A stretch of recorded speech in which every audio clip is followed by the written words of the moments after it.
The Adventures of the All-Guardsmen Party. Chapter 4. What's in the Box?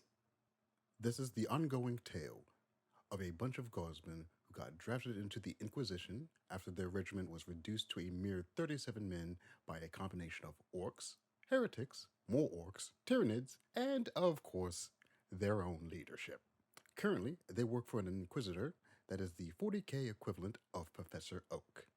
He provides teams and missions to interrogators who need to get some leadership experience before becoming full Inquisitors. The lot of these guardsmen is rather thankless.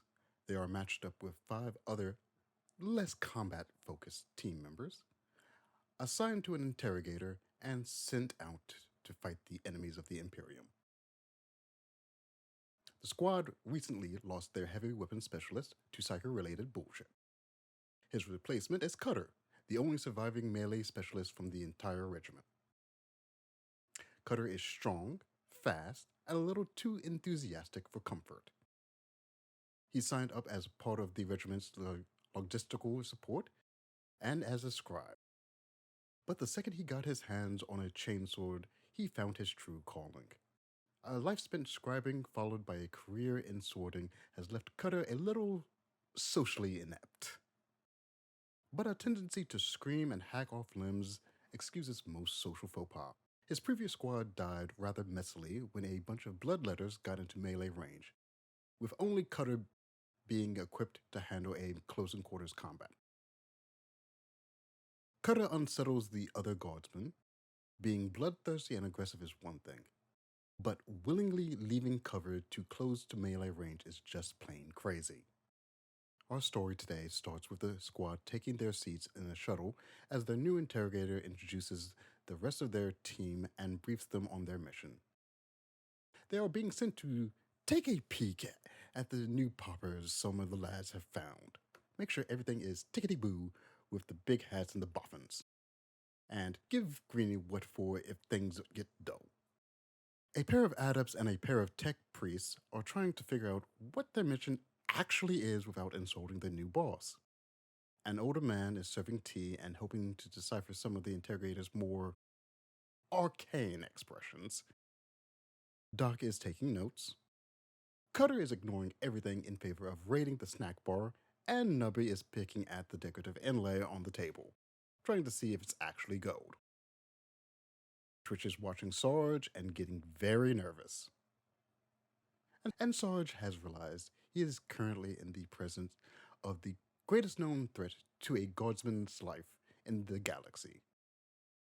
An enthusiastic officer. And thus begins the All-Guardsmen Party and what's in the box. So no shit, there we were, on our way to an active war zone to investigate some guardsmen's shiny new guns. Guns which were apparently so good that soldiers were refusing orders from the commissariat to destroy them and demands from the Adeptus Mechanicus to fork them over. For the sake of these guns, guardsmen were actually defying 2 organizations that scared the bejesus out of any sane soldier, including us. We were quite possibly going to try and take these guns away from an unspecified number of guardsmen while they were using them in the middle of combat with orcs. Our interrogator insisted it would be jolly good fun. The interrogator was such a stereotypical upper-crust officer that it bordered on parody. He was prim, proper, cheerily bloodthirsty, and almost impossible to understand. Given the slightest motivation, he would regale anyone around him with old war stories, or musings on the art of war, or lectures on proper gentlemanly behavior. He wasn't one of the sneering, bureaucratic officers, though. He firmly believed he was just one of the lads, and liked to get stuck with the rest of the boys. To top this all off, he actually embraced the moniker Rupert, the insulting guardsman term for a knobby officer, and insisted we called him by it. Well, we would have called him that anyways. He was a complete bloody Rupert, but it just wasn't the same if he liked the name. He spent decades in the Guard, leading heroic charges by the day, hosting formal dinners during the evening, and retiring to the best accommodations around for the night. Fighting the dark would be simply barbaric and well beneath him. At some point in all of this, he acquired an incredibly skilled Batman who became absolutely key to the smooth running of his life, providing tea before it was asked for, scheduling meetings that no one knew was needed, and identifying and disposing of several discrete threats to his charge's life. One day, an inquisitor took note of the Batman's literally supernatural talent for butlery, and there was a bit of a scandal. One thing led to another, and both of them wound up joining the Inquisitor's retinue. Now, years later, they were still together and working to bring a better class of manners to the Inquisition. We called the Batman Alfred. We traveled on a Navy vessel in surprising comfort. Apparently, the captain's family knew the Ruperts or something. In fact, it seemed everyone over a certain rank had some sort of familial connection to our interrogator. The adepts spent the trip learning military law, the tech priest studied the technical reports on the new guns, and we tried our best to do our usual drill and sleep routine. Our interrogator wouldn't have any of that, though. The bugger insisted on wandering down to our barracks every few hours. Not a day would go by without him telling us the story of some incredible valiant charge, stalwart defense, or duel to the death with the enemy's leader. Sarge noted that these stories never seemed to mention how many guardsmen died along the way. The Rupert also frequently dragged the adepts and tech priests down to our quarters and insisted they brief us on the results of their research. At first, we dismissed this as some sort of misguided attempt to build camaraderie in the team, but he kept doing it. He even started asking our opinions and actually listening to them, so long as they didn't go against his own, of course. This sort of behavior worried us. It wasn't normal. Something was seriously wrong when the backup muscle gets this much attention and intel. Then, one day, Alfred showed up with perfectly fitted, insignia-less dress uniforms for all of us and started lecturing us on how to interact with senior officers as nominal equals. With dawning horror, we realized that this time, we weren't the backup muscle for the adepts and the tech priests. They were the backup brains for us. We were the primary investigation team. The Rupert expected us to go and be inquisitive. Us, the Guardsmen, the Mudfeet, a group of undereducated, overarmed guerrillas penchant for laziness, petty theft, paranoia, and completely reasonable cowardice. We were expected to go out there and talk with Imperial Guard generals, Mechanus Magi, and bloody commissars, and look for heresy, which we would presumably find by asking these scary people very nicely if they were heretics. Sarge would spare.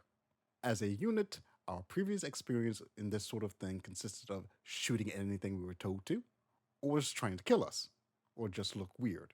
We were not qualified to figure this shit out for ourselves.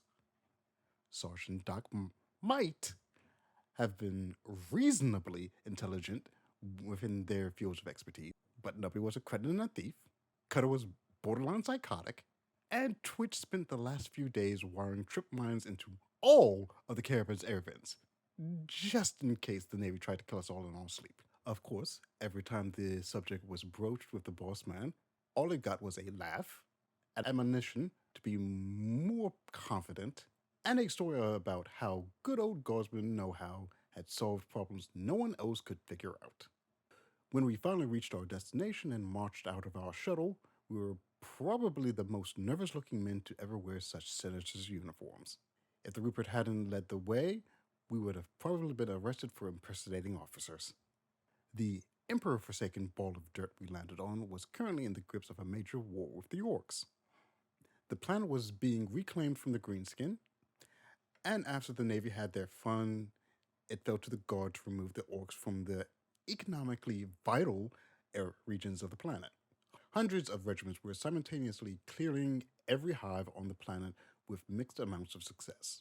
One front in particular was doing far better than expected, largely due to the sudden appearance of new, more effective weapons in several of its regiments. Imperial forces were rapidly pushing Greenskin forces out of the outer hive, and at this rate, the hive would be taken months ahead of schedule. Of course, the immediate response to such resounding success was the generals on the other fronts calling the Commissariat and the Admech down on the poor suckers. Bloody stupid brass. We walked into a three-way argument between the Commissariat, the Adeptus Mechanicus, and the generals in charge of the front. The commissars saw the Guardsmen winning fights without anyone being executed for cowardice and decided that this was obviously some form of heresy. The Admech saw weapons that were far too shiny for Guardsmen to use and decided that all these guns and their source should be given over to them. The French generals saw a chance to be big damn heroes and wanted the Commissariat and Admech to go bother someone else. Over the next few days, we followed our interrogator around as he talked to some senior officers. Our days consisted of meetings, tea, briefings, and formal dinners. The Rupert seemed to know everybody who was anybody, and he constantly chatted with important people while we hung out with their subordinates. We finally got a clear set of details on the problem at hand. Autoguns, chainsaws, and body armor that were far superior to standard issue gear was being traded via the Guard's black market. Guardsmen were quickly trading out their kit for the new gear and using it to wreck the orcs' shit. The amount of gear that was appearing was as impressive as its quality, but despite the sheer volume of weapons appearing on the market, no one was sure where they were coming from. After all, the Imperial Guard's black market has experience dealing with hostile investigations, and both soldiers and their officers were being less than helpful. Being a bunch of Guardsmen ourselves, we weren't inclined to take useful weapons away from the soldiers who needed them. In our opinion, the Commissariat and Admech were a bunch of dickheads. So we'd only do what they wanted if the weapons or their source proved to be evil. So the big questions we needed to answer were, what was so special about the guns? Did they do anything to the troopers who used them? And where the hell did they come from? Answering these questions were apparently our job. The Rupert had seemed to have no intention of doing anything aside from having tea with the rest of the brass. Occasionally, he'd offer a piece of incomprehensible advice, or send us to talk to someone specific, or politely yell at someone who was being difficult. But it was mostly just the tea. Alfred was generally more helpful. His advice and warnings helped immensely and kept us from making a complete hash of things. In addition to the dinners, tea, and soirees over the next few days, each of us went to a few briefings held by each of the three major players. We'd pair up with one of the adepts if we needed legal or investigative advice, or a cogboy if there was going to be any sort of technobabble. Otherwise, we'd bring a squad mate for more support, or act as a lookout if we were doing something sketchy. All in all, our investigations turned out far better than we expected. Of course, we had expected a complete and utter disaster, so only a few major screw-ups were considered a wild success in our book. The Commissariat and the Mechanicus detained a few troopers who had been using the weapons and obtained a few corpses of soldiers that had died using them. The detainees were being kept around for questioning, but the corpses had been immediately cut apart in the name of science. As the only member of our team with medical training, Doc was sent to talk with the medical staff and Magos biologists about what they had found. Of course, Doc wasn't really a doctor, he was a medic. He wasn't really in the business of curing people, just making them more comfortable while they died. So he thoroughly embarrassed himself during the briefings by asking stupid questions about how to spell things, why a procedure was done, and what the green wobbly bit was. In the end, though, He managed to determine that none of the soldiers had shown any signs of physical change aside from being a little stronger than average. Cutter and Sarge went to talk to the Minotaurium, since Cutter was a former Minotaurium scribe, and Sarge didn't trust Cutter not to kill anyone if left alone. Cutter's scribe training came through, and both of them got access to the records the Minotaurium kept on their new weapons, as well as a chance to examine one of the chainsaws which had fallen into their hands. Throwing caution to the winds, Cutter took the sword and started swinging around like an idiot. Cutter declared the sword to be pretty damn awesome and immediately claimed it as his own. When the Minotaurium objected, he insulted their filing system and challenged them to a duel to the death for the ownership of the shiny new sword. Sarge considered this to be perfectly normal behavior for Cutter, dumped the problem on one of the adepts, and got Cutter the hell out of there before he killed anyone. The real problems were Twitch and Nubby. Before the investigation, both of them were banned from investigating anything